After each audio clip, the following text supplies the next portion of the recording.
উনি দেখে গেলেন এনাদের যে অভিযোগগুলো ছিলেন এই অভিযোগগুলো ওনারা শুনেছেন এবং ওনারা যেটা স্টেপ নেওয়ার সেটা নেবেন। ওনারা শুনে গেছেন এবং ওনারা যে স্টেপটা নেওয়ার ওনারা নেবেন।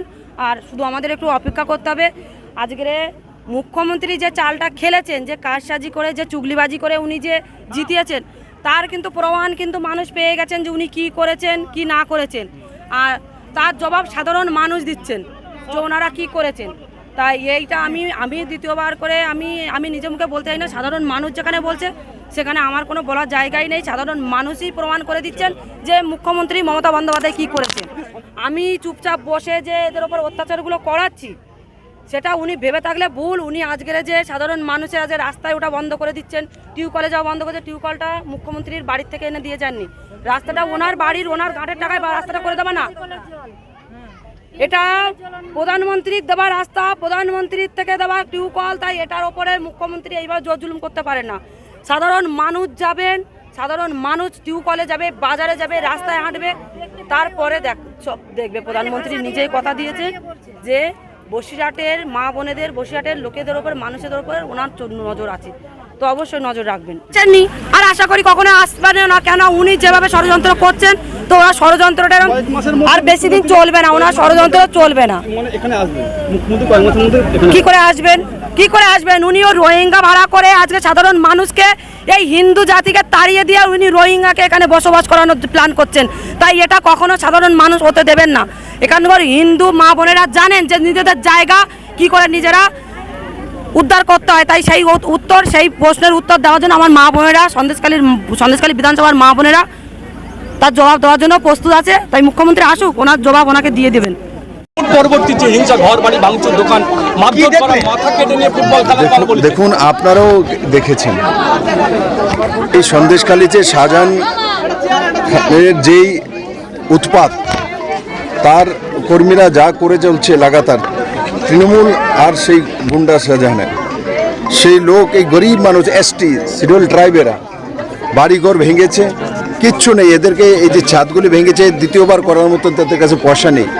সবচেয়ে দুর্ভাগ্যজনক, জলের একটা পাইপ বসানো হয়েছে এখানে, একটা ডিপ টিউবওয়েল বসানো হয়েছে, ওখান থেকে জল খাওয়ার জন্য এখানকার লোক যায় জল আনার জন্য, সেটাকেও তার মধ্যে তৃণমূলের গুন্ডারা বসে থাকে, এখান থেকে জল নিতে দিচ্ছে না ইলেকশনের পর থেকে। পুকুরের জল খেয়ে এদেরকে জীবন অতিবাহিত করতে হচ্ছে।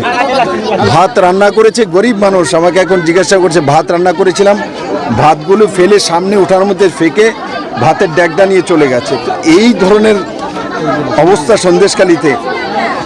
আর মহিলা মুখ্যমন্ত্রী বলবেন আমি গরিবের জন্য কাজ করি, আমি এসটির জন্য, আমি এসসির জন্য কাজ করি। এর চাইতে গরিব এসটি ভারতবর্ষে কোথাও আছে?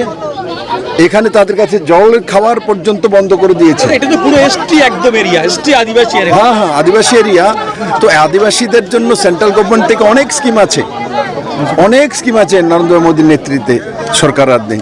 সেই স্কিমগুলো এদেরকে দেবে না। আমাকে বলছে যে তৃণমূলে এরা যখন বুথে হেরেছে, 425-এর কাছাকাছি টোটাল ভোট ছিল, 400 ভোট বিজেপিতে গিয়েছে। তারপর থেকে অত্যাচার শুরু হয়ে গেছে। তার আগেও সন্দেশখালীতে অত্যাচার ছিল। মহিলাদের উপরে কী হয় মহিলারা নিজেই বলছে, আপনার রেকর্ডিং নিয়ে নিন, আপনারা আগে এসছেন জানেন। তো কন্টিনিউ সেটা করে চলে আসছে এবং এখানে তাদের উৎপাত করে চলে আসছে। আপনি তো দেখলেন, আপনি কি স্টেপ নেবেন?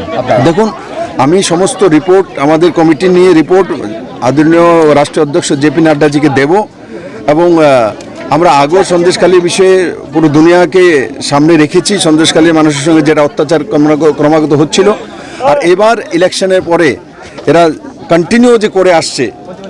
গরিব, এর চাইতে গরিব মানুষ তো আমার মনে হয় ওয়েস্ট বেঙ্গলে কোনো জায়গাতে নেই।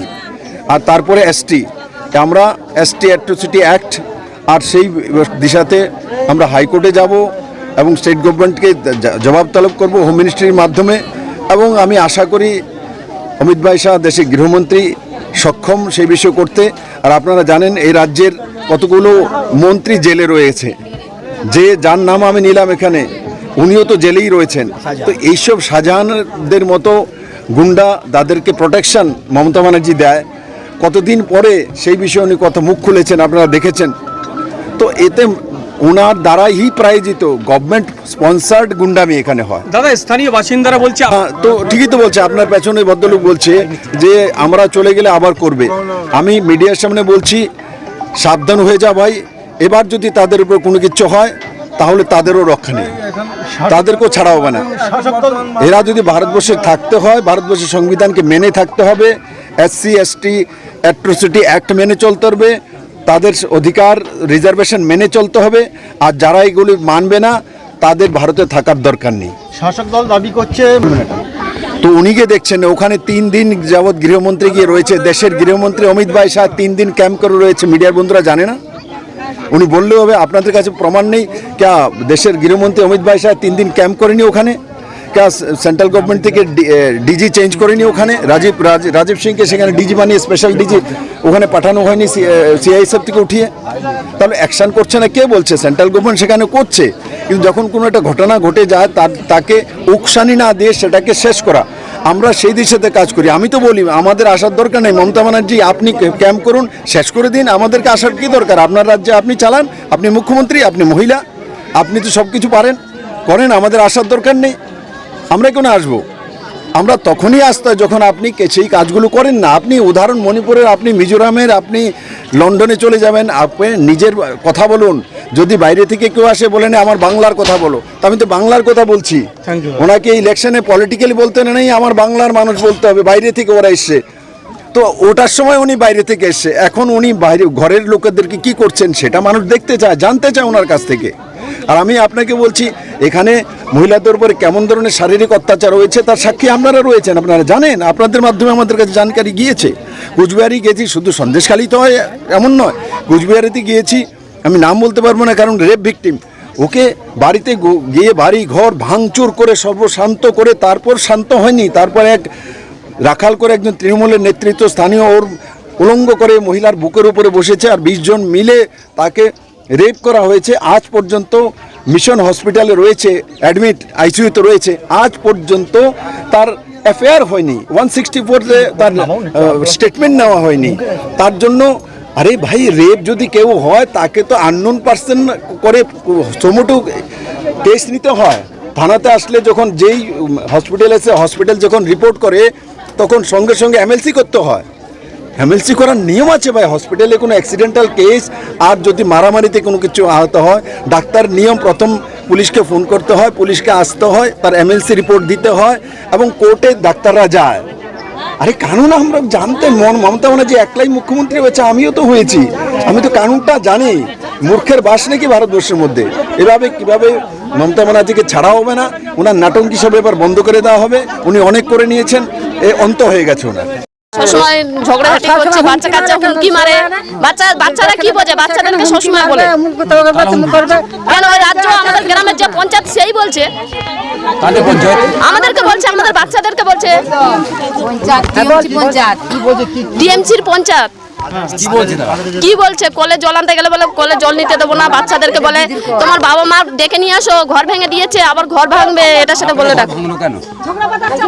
আমরা হচ্ছে কি TMC করছি, আমরা BJP করছি, ওরা TMC করছে, তার জন্য আমাদেরকে বলে।